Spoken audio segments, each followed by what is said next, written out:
nag-upload ka dito sa YouTube pero walang nanonood, baka hindi content ang problema mo. Baka mali lang yung way ng pag-upload mo. Sa video na ito ay ituturo ko nga sa inyo ang tamang paraan ng pag-upload dito sa YouTube. Kaya if small content creator ka, malaki ang chance na mapansin ka ni algorithm pag ginawa mo to. Marami kasi yung mga beginners na basta-basta na lang nag-upload pero hindi nila alam kung ano ba yung tamang paraan ng pag-upload. Kaya ngayon ay tuturuan kita. So, let's start. Pumunta ka lamang sa iyong YouTube studio at pindutin mo nga yung analytics sa may ilalim. Pindutin nyo nga yung audience sa taas. Mag-scroll down lang kayo pababa.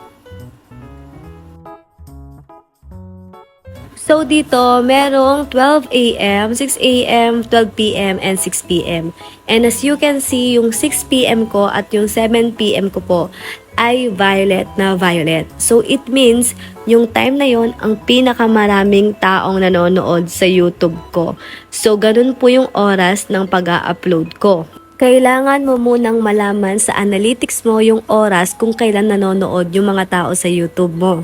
Huwag kang basta-basta nag-upload ng madaling araw kasi nga yung time na yon tulog pa sila. Next, kailangan mo lang pumunta sa iyong YouTube app at pindutin mo yung me, yung may profile picture mo. Tapos, pumunta ka lang sa iyong settings at hanapin mo nga yung quality. Nasa baba yun.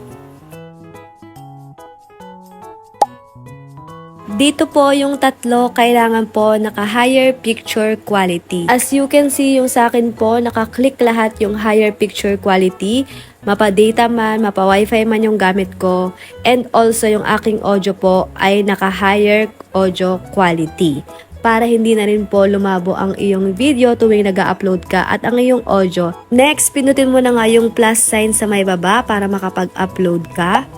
Pumili ka lang ng iyong video na gustong i-upload. Tapos nga ay pindutin mo lang yung next.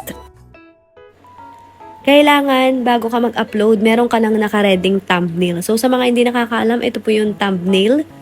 At pag meron ka niyan, click mo lang yung gallery tapos lalabas na yung photo na gusto mong i-upload.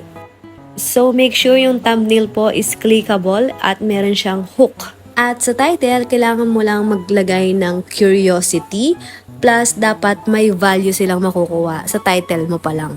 At siguraduhin nyo pong laging nakapublic yung visibility ninyo. Pindutin nyo lang yung description and maglalagay kayo ng related na hashtags doon sa content mo. For example, yung sa akin is YouTube tutorial. So, yan yung nakalagay sa akin. YouTube tips, YouTube Tagalog tips. So, wag nyong lilituin si algorithm. For example, YouTube tips, tapos yung hashtag mo, pangalan mo. Hindi ka na po ipupush ni YouTube algorithm. And doon naman sa location ninyo, syempre, Philippines para ma-push po yung content nyo sa Pilipinas. Kung yung topic mo naman o yung content mo naman is Tagalog, so ilagay mo na lang is Philippines. Kung small content creator ka at feeling mo stuck ka lang sa 0 views at walang growth, baka hindi mo palang ginagawa ng tama. Gusto mo pa nga ng YouTube tutorial tips? Don't forget to subscribe. God bless! Bye!